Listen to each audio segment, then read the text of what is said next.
They're playing basketball. We love that basketball.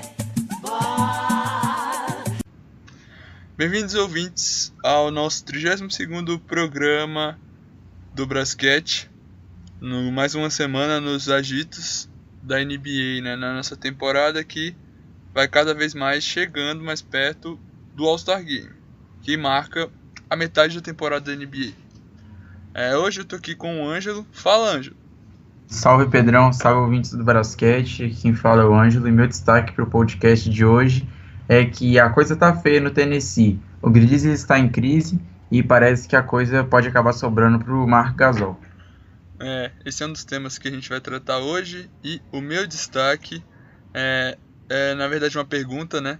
Será que o Carmelo Anthony deve virar o sexto homem do Oklahoma?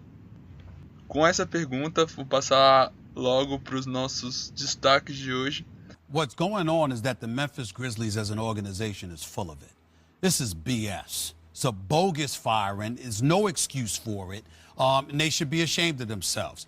A gente vai começar tratando exatamente do que o Ângelo citou, da questão dos Glazers, que teve uma semana muito conturbada com demissão do Fizdale, e a gente vai falar um pouquinho mais sobre isso. Depois, a gente vai tratar da subida de rendimento do Cavs, que agora já ocupa a 3ª posição na Conferência Leste.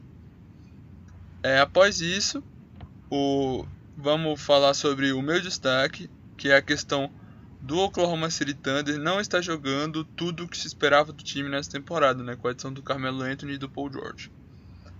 E no Big Apple Moment, a gente vai tratar do turco de Nova York, né, o Enes Kanter, que vem se mostrando uma peça fundamental para o sucesso do time na temporada. E, bem, antes da gente começar do nosso primeiro assunto, só deixar uma menção de que a NBA começa a divulgar os prêmios individuais, né, do mês de outubro e novembro, já que o mês de outubro tem poucos jogos, então ele é junto com o mês de novembro. Os calouros desse mês, né? Por enquanto, na Conferência Leste, quem está levando o título é o Ben Simmons, e na Conferência Oeste, o Kyle Kuzma. Em relação aos técnicos, quem leva a vantagem na Conferência Oeste é o Mike D'Antoni, com a boa campanha do Houston Rockets. E do outro lado, também uma ótima campanha do Boston Celtics, liderada pelo Brad Stevens, que é o técnico do Leste esse mês. Então, vamos começar, Ângelo, destacando o Memphis Grizzlies, né? Só para dar uma introdução e depois se aprofunda, Ângelo, o Grizzlies não vem fazendo uma boa temporada, né? A gente sabia que talvez o time perdesse um pouco, né? Porque perdeu o Zach Randolph também, e não se reforçou muito, tem um cap muito engessado, a gente vai poder falar sobre isso também. E, bem, era uma temporada para o Fizdale se provar, e acontece que, e também com a melhoria dos outros times da conferência, o time talvez sofreria um pouquinho. E o que acontece é que o time atualmente, né, ocupa a 12ª posição da conferência, com 7 vitórias e 13 derrotas, então tá quase ali o dobro de derrotas em relação às suas vitórias. E, bem, assim, o time só não tá pior porque a Conferência Oeste vem decepcionando um pouquinho, né? Mas, de qualquer maneira, o recorde do time é muito ruim. E, além disso, os ânimos no Tennessee não estão nada bons, o que culminou com a demissão do Dave Fizdale, o técnico do Memphis, que tinha acabado de começar a sua 2ª temporada à frente do time, né? Ele assumiu depois da saída do David Yorger. E, bom, Ângelo, agora eu vou passar para você, né? Bem, você acha que foi justa a demissão? Você acha que realmente o Fizdale tinha que sair do cargo? Olha, eu acho que o planejamento da equipe do Memphis já começou meio duvidoso e o Fizdale ser demitido é um passo que pode até parecer um pouco precipitado, porque se a gente pega o final da temporada passada, quando o Grizzlies foi para os playoffs, eu era um dos muitos que apostava que a equipe do San Antonio Spurs ia varrer a equipe do Tennessee, porque a equipe do Grizzlies já estava bem fragilizada e estava com seus veteranos, cada vez mais veteranos, Vince Carter, Zach Randolph, Tony Allen, E o Mike Conley e o Marc Gasol não estavam tendo uma temporada de craques. Aí a gente pula para a temporada do Fizdale, na temporada 17-18. O Grizzlies começou numa marcha mais lenta, mas a gente tem que entender que a equipe está sem Mike Conley, sem o seu reserva Mike Chalmers e sem o Chandler Parsons para compor a rotação da equipe. Ou seja, uma equipe que já tinha aberto mão dos seus 3 veteranos, Carter, Allen e Randolph. A equipe também acabou perdendo o Conley e perdendo o Parsons. Ou seja, a equipe do Grizzlies acabou muito fragilizada. E o Fizdale, ele já pegou o elenco um pouco montado, sabe? Como você bem falou, Pedrão, o cap já estava engessado, porque as renovações de Gasol, de Conley e a assinatura do Parsons ocuparam muito espaço e não permitiram que o técnico, pelo menos, moldasse a sua equipe. Pra você ter uma ideia, a escalação do Grizzlies, o Grizzlies jogou praticamente sem armação no último jogo.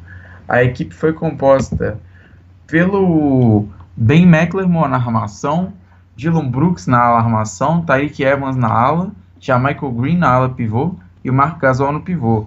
Se tá assim o time titular, eu não vou nem citar o banco, mas a campanha de 7 vitórias e 13 derrotas do Grizzlies faz com que a equipe mostre seu fracasso. O Grizzlies já saiu do top 10 de eficiência defensiva e está nas últimas posições das equipes que mais faz pontos.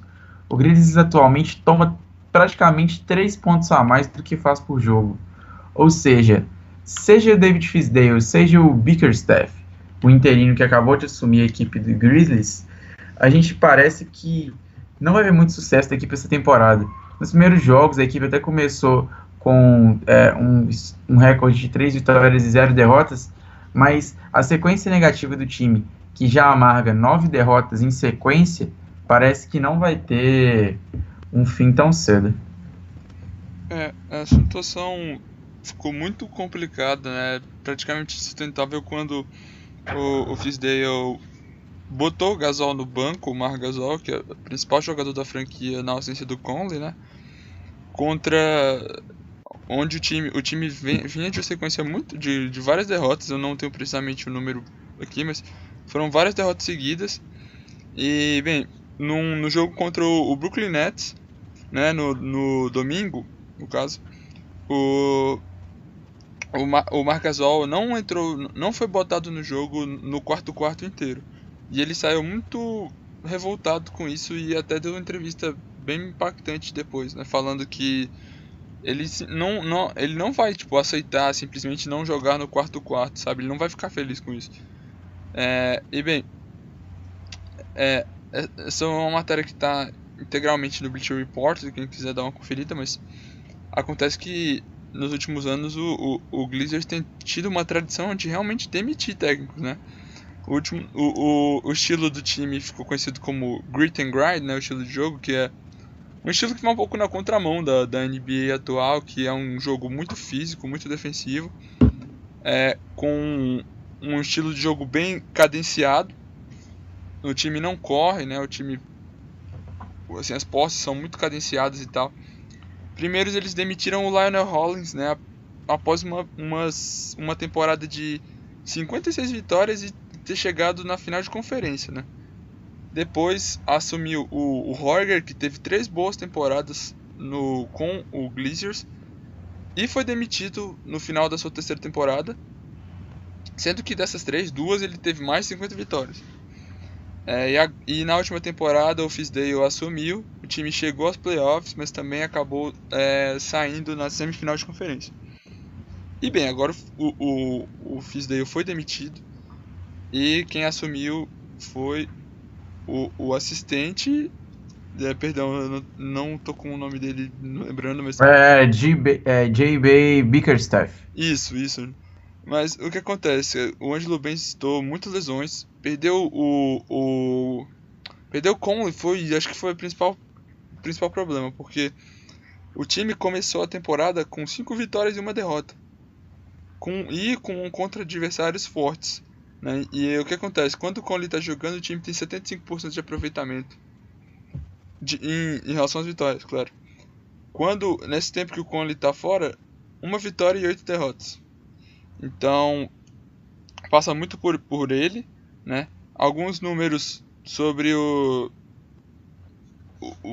Memphis, né? O time é o 18º da liga em tentativas de 3 por jogo, 20º da liga em pontuação, vinda dos 3 pontos.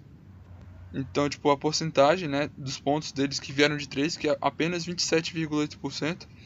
E é o 28º, ou seja, o antepenúltimo da liga em pace, que a gente pode entender como velocidade de jogo, né? Então, teoricamente, é o 3º time mais lento da liga com a bola.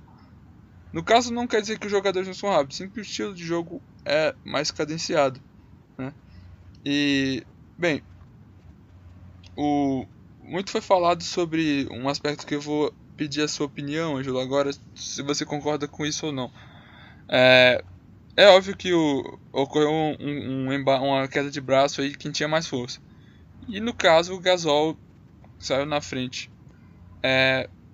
Você acha que pode ter a ver com manter o preço do Gasol alto, no sentido de uma troca futura? Porque é um jogador que já tem 32 anos. Numa oportunidade, ele entendendo que o time dele não vai se sair muito bem, poderia buscar trocas, né? E, bem, ele é o ativo que Memphis tem para trocar, né? Além do Tyreke Evans, quem sabe, o McLemore, mas de qualquer maneira é o jogador, a estrela de Memphis.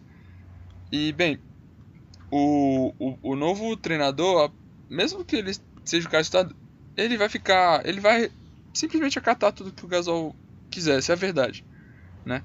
E você acha que o Fizdale ter saído pode ter a ver com isso? Olha, Pedrão, tudo indica que sim. Ó. O Marc Gasol falou que não teve influência nenhuma, mas hoje o Grizzlies já soltou uma nota dizendo que o Conley e o Gasol não vão ser negociados a custo nenhum.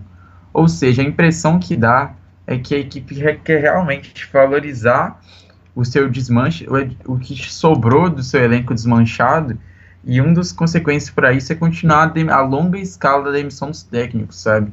Eu acho que a diretoria do Grizzlies está pisando em ovos, porque a gente pode muito bem observar que o Grizzlies está nessa situação pelas escolhas contratuais erradas que fez no passado, principalmente com o fiasco que está sendo o Chandler Parsons, campanha pior até que do Joaquim Noah no Knicks, por exemplo, que tem sido um pífia também.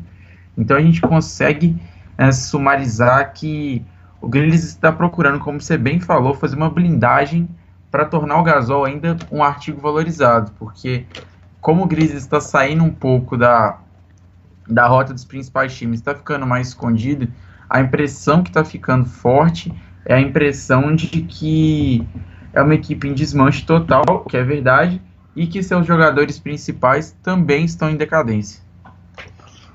Bem, para fechar essa parte, também tem um artigo no Slam Online, em que o Conley assumiu ter tentado mediar o conflito, né? Então realmente foi uma situação complicada, e o Conley disse que, quando perguntado se ele foi um mediador nessa situação, ele disse que esse era o segundo emprego dele, que ele é um mediador para todo mundo, e parte do tempo dele ele pode ser considerado um psicólogo, né? E ele queria que as coisas tivessem dado certo, mas acabaram que não aconteceu, né? E, bem, o que acontece é que eu percebo em Memphis uma cultura muito forte de ter o jogador. Os jogadores têm muito poder, principalmente o Gasol e o Conley, que estão lá há muito tempo. Até porque o Memphis deu aquele contrato gigantesco pro Conley. Quando foi a renovação do Gasol, também deu um contrato muito gordo para ele. A gente tem que entender que Memphis é um time de mercado pequeno, e que não é todo dia que eles vão conseguir atrair uma estrela desse porte, do Gasol, do Conley, e ser fiel a eles, né?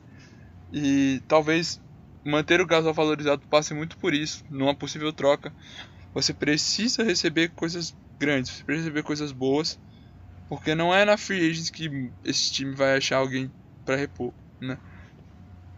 E você concorda com essa visão, Ângelo, que eu tenho de que talvez o jogador tenha muito poder em Memphis?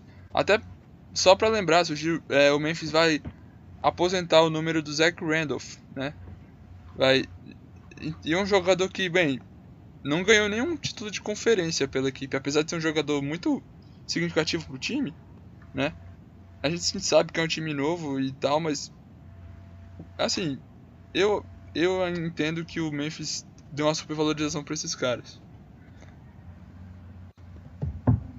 Olha, Pedrão, eu penso que a equipe do Memphis é uma equipe que nos últimos tempos conseguiu, apesar dos pesares, fazer bons trabalhos, mas igual você falou, eu não tô chamando o Memphis de nanica ou coisa assim, mas a falta de um peso, tipo assim, um trabalho muito histórico feito pela diretoria, que conseguiu fazer a equipe alçar grandíssimas coisas, faz com que os jogadores tenham peso, porque é uma equipe que parece que tem uma direção um pouco bamba, assim como a gente consegue ver no Toronto Raptors, por exemplo.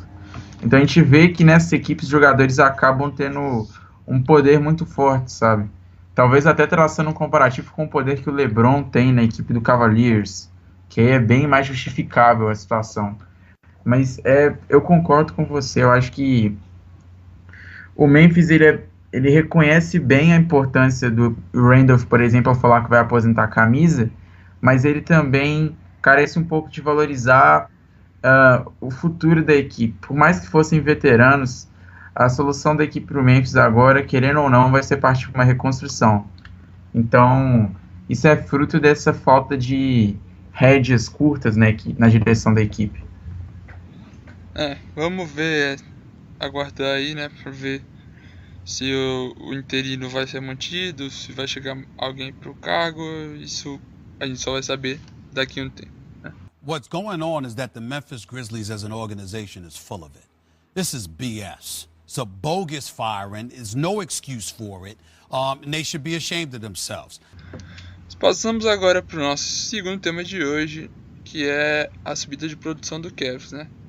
Bem, acho que foi unânime entre eu, você e o Diegão, que falavam bastante isso, que eu me lembro, que, bem, o Cavs teve um começo muito ruim, isso era fato, mas que já o time ia voltar a disputar lá em cima, né? Disputar, inclusive, o título da conferência.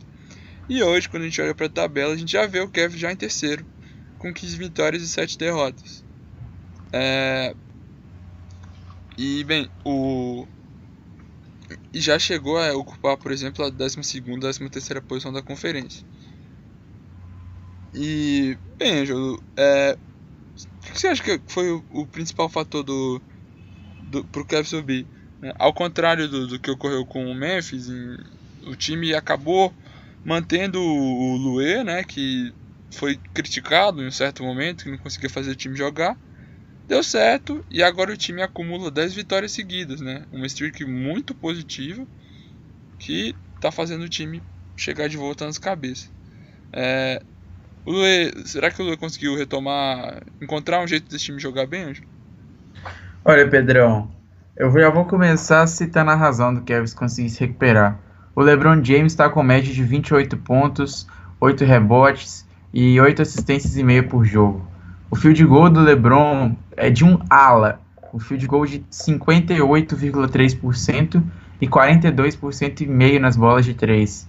Ou seja, a gente pode observar que o LeBron colocou a bola nas costas, a equipe nas costas, botou a bola debaixo do braço e tá levando o Cleveland na marra a uma recuperação. E aí, quando ele começa a levar a equipe na marra a uma recuperação, surgem outros fatores, como o Love voltou a jogar bem e o banco está começando a se acertar. O Wade parece que encontrou o nicho dele no banco, o Kyle Korver também está bem e a equipe parece que vai começando a encaixar uma rotação. O curioso é que, novamente, a estigma do Derrick Rose ser uma laranja podre parece que vai se confirmando, porque bastou uma lesão do Derrick Rose, a equipe começou a engrenar. E a equipe colocou de titular José Calderon, veteraníssimo. Então a gente passa a observar que a equipe do Cavs é uma equipe que é umas incógnitas da temporada, porque ainda vai ter que encaixar o Isaiah Thomas nessa equipe e tem que ver como é que isso vai acontecer. A equipe tem uma defesa frágil, mas a equipe consegue, dentro do LeBron, fazendo seus colegas de time jogar, a equipe consegue encontrar um balanço. E o equilíbrio do time está muito forte.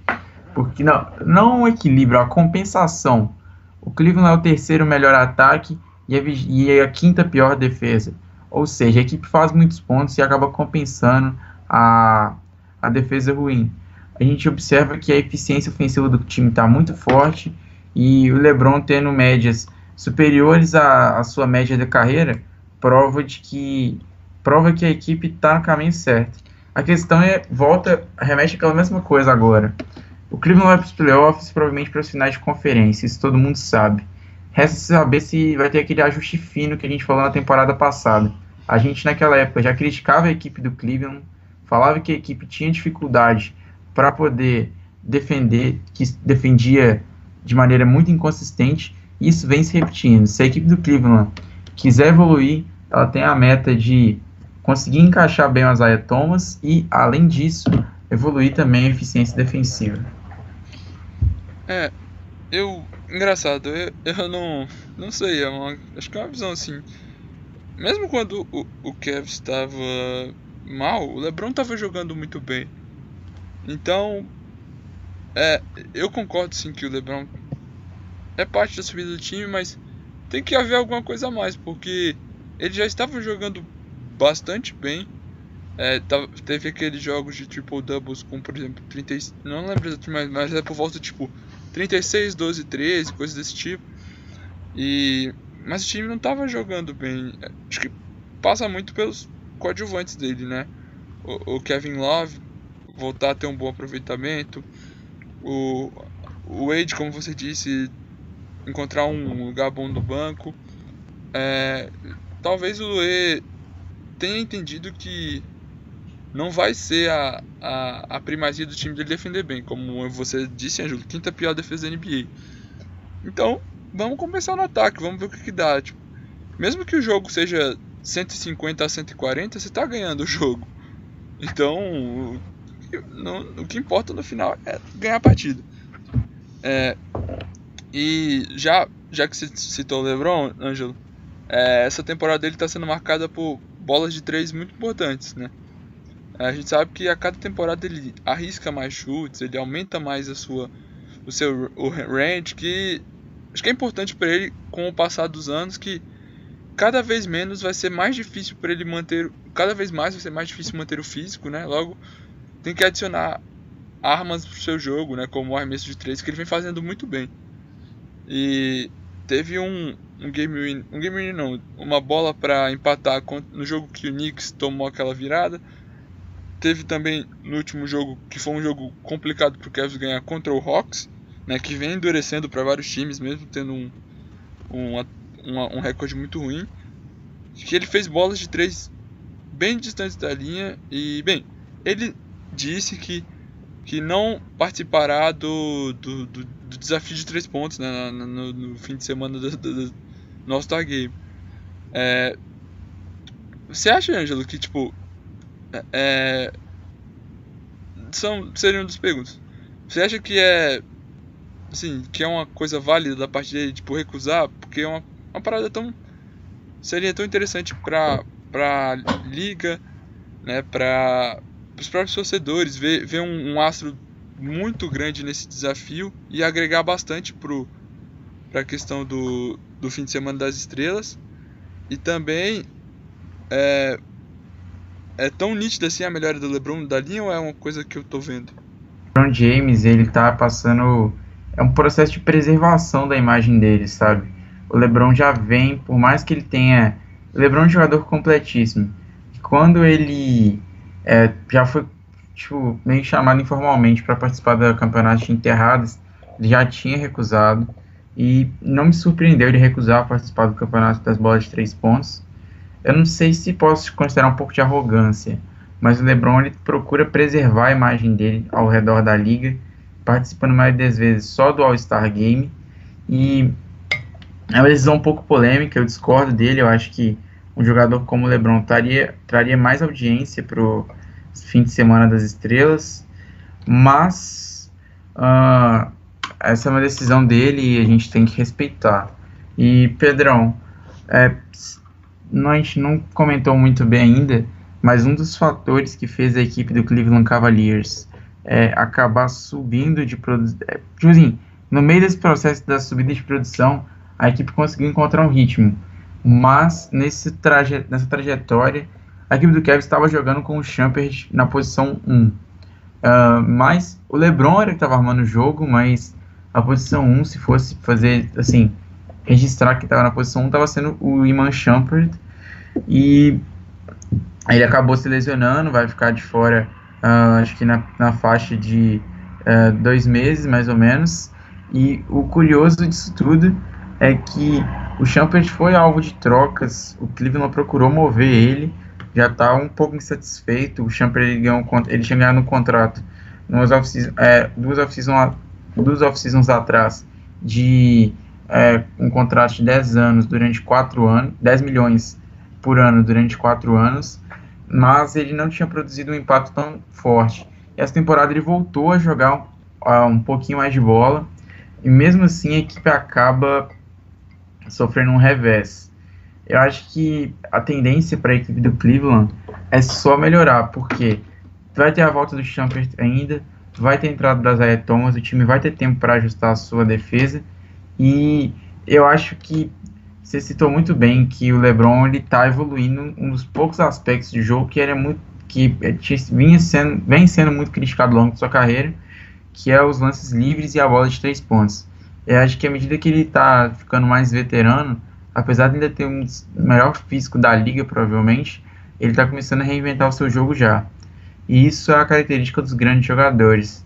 Então eu acho que, só para finalizar sobre a equipe do Cleveland, a equipe do Cleveland vai encontrar o balanço. Eu não sei se ela vai conseguir ser páreo para a equipe do Golden State Warriors mais na frente, mas a equipe deve encontrar o seu caminho de ouro. Vamos ver, né, se eles conseguem manter essa streak por mais alguns jogos, né? Porque é importante pro Cavs realmente tentar batalhar com os Celtics pelo topo da divisão. Bom, agora vamos pro nosso terceiro tema de hoje, que é o Oklahoma City Thunder. What's going on is that the Memphis Grizzlies as an organization is full of it. This is BS. It's a bogus firing. There's no excuse for it. And they should be ashamed of themselves. A gente destacou na semana passada a vitória do Thunder sobre o Warriors, né, que foi um jogo que o Big Three do Thunder jogou muito bem, por isso o time saiu com a vitória no final. Mas a verdade é que o Thunder não tá tão bem assim na temporada, né? Tá em 20 jogos, 8 vitórias e 12 derrotas, ocupando a 9ª posição na Conferência Oeste. E realmente só não tá assim pior na colocação porque a conferência vem sendo meio fraca nesse começo de conferência, né? Vem tendo uma disparidade muito grande. Quem tá acima do Thunder, ocupando a 8ª posição nesse momento, é o Jazz, que tem 11 vitórias e 11 derrotas, né? Então tá ali 2 jogos à frente do Thunder. E o que acontece? O time já vem sendo alvo de algumas críticas.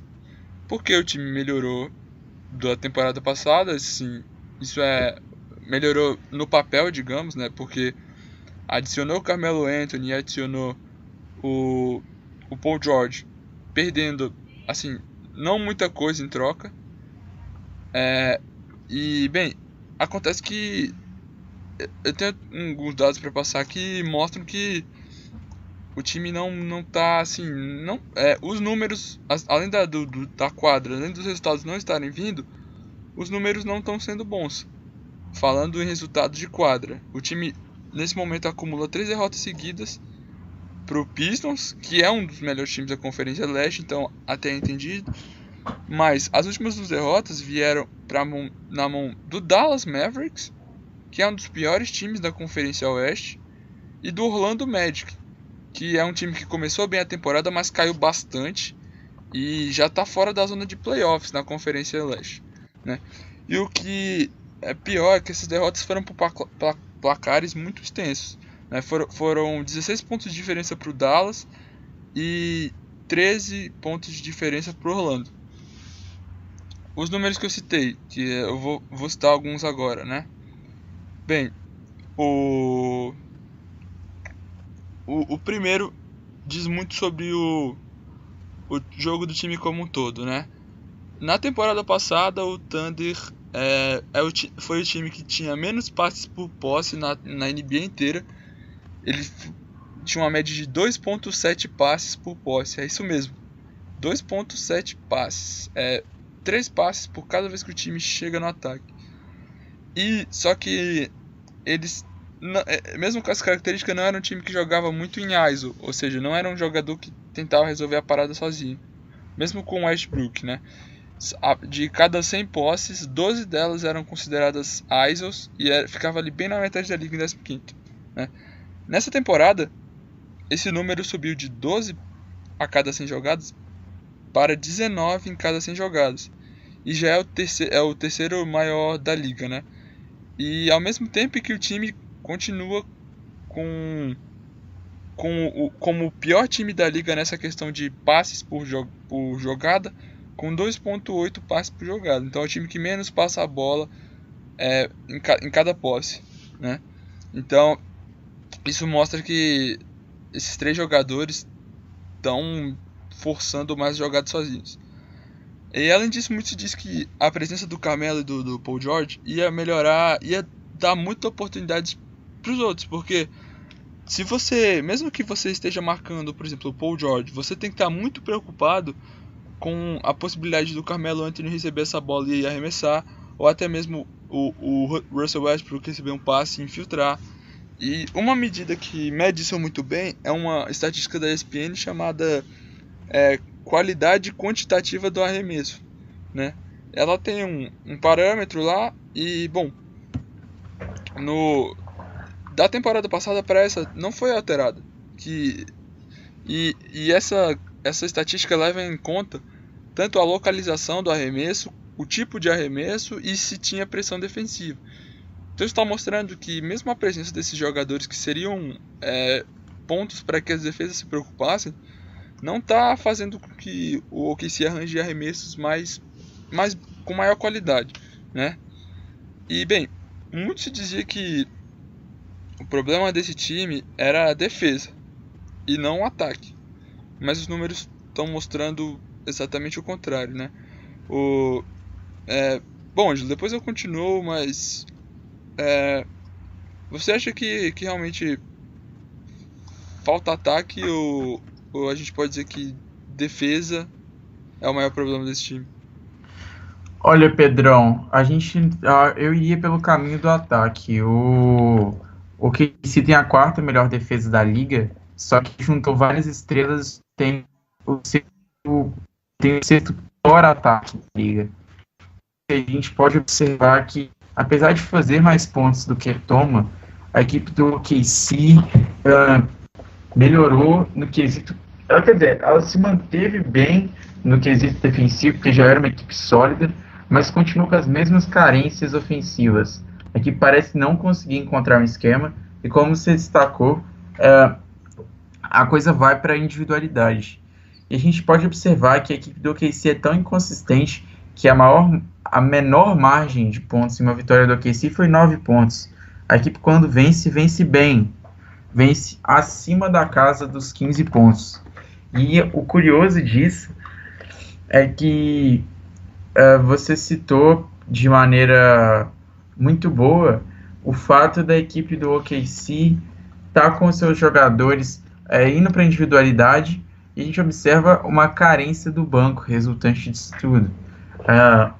Igual você falou, a crença era de que as oportunidades iam aparecer para coadjuvantes, visto que os principais chamam muita atenção, mas a gente observa O maior aproveitamento das bolas de 3 é do Paul George, com 40%, e o field goal dos 3 principais jogadores não passa dos 42%. Ou seja, a equipe do OKC esbarra muito no ataque ainda. E é um motivo para os torcedores terem esperança, porque a qualidade está presente no time. Falta encontrar o encaixe. Aí é que muitos criticam o Billy Donovan, mas isso é assunto para outra hora. O que acontece é que, se a gente for destacar do Big Three, né, já que a gente tá falando de ataque, um ponto que tá faltando para os jogadores dessa temporada, começando do Westbrook, a gente pode ver que ele piorou bastante o seu aproveitamento na sua jogada mais característica, que era aquele... Ele recebia a bola no perímetro, ele batia pra dentro e aí ele realmente escolhia se ia pra bandeja, né, fazer aquela bandeja forte dele, já que ele tem muita explosão, ou um arremesso de mid-range, né, ali da cabeça do garrafão, né, que ele sempre teve um aproveitamento muito bom. E mesmo contestado, né, só que nessa temporada ele tá muito mal nesse tipo de jogada. No arremesso, né? Na bandeja ele ainda continua fazendo bem, mas muito mal nessa questão do arremesso de cabeça do garrafão. Do lado do Carmelo Anthony, tá faltando uma coisa que ele sempre fez bem na carreira, que foi o catch and shoot de 3, né? Muito se especulava que o Carmelo ia dar muito certo nesse time por causa das performances dele durante a Olimpíada, né?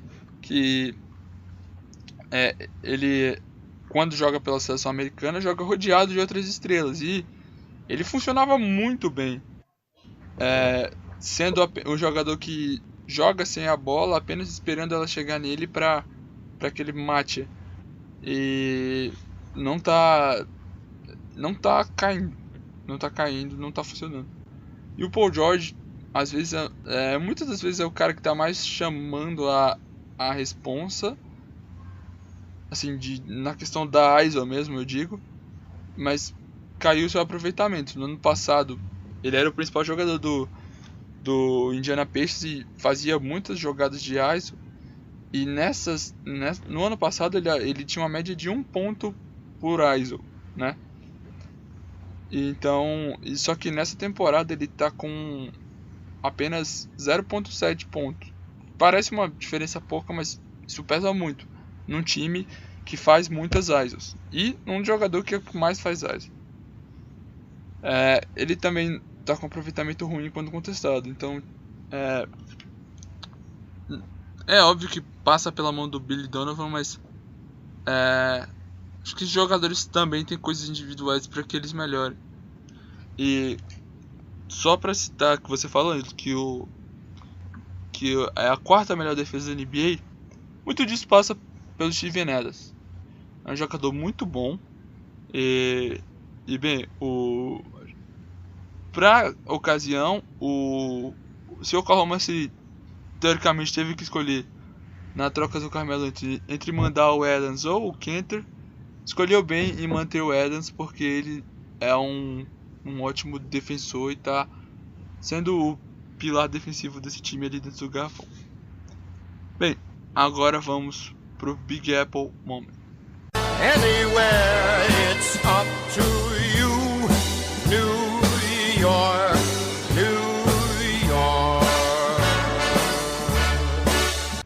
Já que a gente tava falando de OKC, vamos falar de um jogador ex-OKC que veio da troca exatamente do Carmelo Anthony, o turco Enes Kanter, né? Kanter dominou a posição titular da posição 5 do New York Knicks nessa temporada e está sendo realmente muito importante para o time. A última prova disso foi o jogo contra o Miami Heat, que aconteceu na quarta-feira, agora dia 29. Isso, 29. E, bem, no começo do jogo o KP sofreu um leve entorse, né, uma torçãozinha, que na hora parecia que ia ser bem sério e deixou muita gente preocupada. Mas ele fez raio-x e, bem, aconteceu que ele poderia até voltar no mesmo jogo, mas não foi preciso. porque o time, mesmo com a saída dele, jogou muito bem. E o principal responsável por isso foi com certeza o Enes Kanter, que dominou o garrafão do Heat, que não estava contando com o Whiteside no jogo. E bem, o Kanter não só nesse jogo, mas em alguns outros, vem tendo um aproveitamento muito bom, vem pegando rebotes ofensivos, rebotes defensivos alguns também. Bem, Júlio, eu gostaria que você comentasse como um todo a importância do Kanter pro time do Knicks, que muita gente pensou que é óbvio que ele não é um dos melhores defensores de garrafão, mas o seu lado ofensivo vem compensando e muito essa sua queda defensiva, essa sua falta de técnica defensiva. Olha, Pedrão, eu acredito que o Kanter foi uma gratíssima surpresa aos torcedores do New York Knicks. Eu acho que ele... eu digo muito isso quando eu discuto Knicks com as outras pessoas, que o Kanter ele é um encaixe perfeito para o Kristaps Porzingis. O Kanter é um jogador que traz novamente, depois da saída do Robin Lopes, ele traz novamente o aspecto de pegar o rebote ofensivo, fazer a recuperação daquele second chance points. E o Kanter, o esquema do Jeff Hornacek faz com que as falhas defensivas do Kanter acabem um pouco ofuscadas. E não tem como não gostar do arsenal variado ofensivo que ele tenha proporcionado para a equipe do New York Knicks.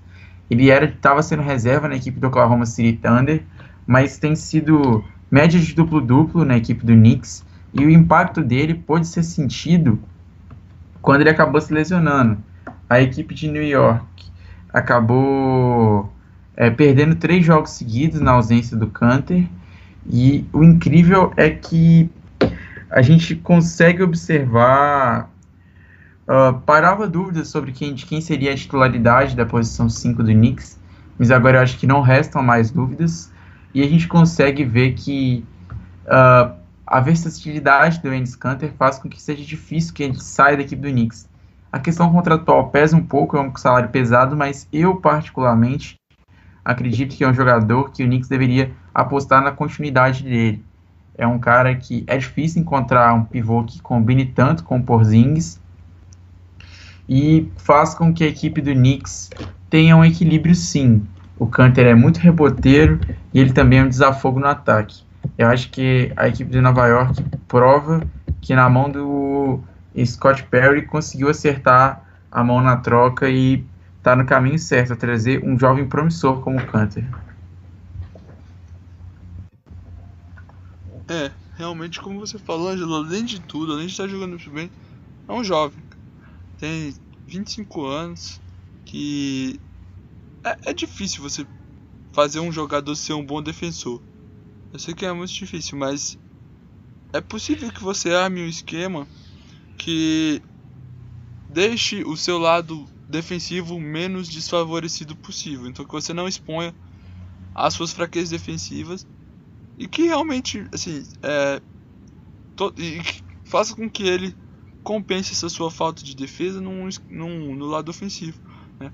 E é importante que ele complementa o KP muito bem, né? Enquanto o KP gosta do jogo tanto da bola de 3 quanto do arremesso de post, né? O fade, realmente o arremesso, o Kanter gosta mais de quando recebe essa bola de costas, tentar empurrar o seu marcador, e ele é um cara forte para isso, consegue empurrar a maioria dos jogadores de garrafão, e tentar botar a bola dentro do ganchinho curto, ou até mesmo pegar o rebote ofensivo e tentar fazer direto. Algumas vezes ele faz o pick and roll, mas assim, não é uma das suas principais características. O que acontece é que ele tem um arsenal ofensivo muito vasto, consegue também fazer o mid-range. Não tem a bola de 3, mas enfim, para o time está chutando muito bem a bola de 3 com o Tim Hardaway e o Lee. O Lee está jogando muito bem nessa quesito ofensivo também. O próprio KP, né, claro. E bem, não acho que ele precise. Então ele traz coisas que o time sentia falta na temporada passada, que era realmente um jogo forte de garrafão, porque ficava muito óbvio quando o Carmelo Anthony é um jogador forte que até gosta de jogar no post, mas não é um jogo de garrafão. O Kipri ainda não tinha tanta massa muscular, ainda não tinha desenvolvido o seu jogo da maneira que é hoje. E quando estavam jogando ou o Noah ou o Queen, não são dois jogadores tão fortes ofensivamente. Alguma coisa mais a acrescentar, Ângelo? Não, só falar que o Kanter ele veste bem a camisa do Knicks e isso também traz um apoio do torcedor para ele. Tem se tornado um dos jogadores preferidos do torcedor do Knicks. Isso é muito importante. O Kanter tem futuro na equipe do Knicks. O New York sempre foi conhecido por ter jogadores muito expressivos, Latrell Sprewell, jogadores que realmente Charles Oakley. isso, deixavam a garra em quadra, o próprio Patrick Ewing, é claro, davam tudo em quadra e até fora dela, defende o time até hoje, vão no Garden, mesmo com tudo que, mesmo com campanhas ruins, ainda dizem que são Nova York de coração e mostram isso, realmente mostraram na quadra e continuam mostrando fora dela hoje. E o Kanter, com certeza, tem tudo para se tornar um desses jogadores que tem uma alta identificação com o time. Bom, de toda maneira, esse foi o nosso programa de hoje. Espero que tenham gostado. Como eu disse, cada vez mais perto do All-Star Game. A cada semana que passa, mesmo que ele seja só em fevereiro, né? Já estamos agora em dezembro, se aproximando dos jogos de Natal, que são muito disputados. E o mês de dezembro é sempre um mês muito importante para a gente realmente definir que times que vão brigar por cima, que times vão brigar por baixo. De todo modo, o Brasquete se despede por hoje e até a próxima. Time to say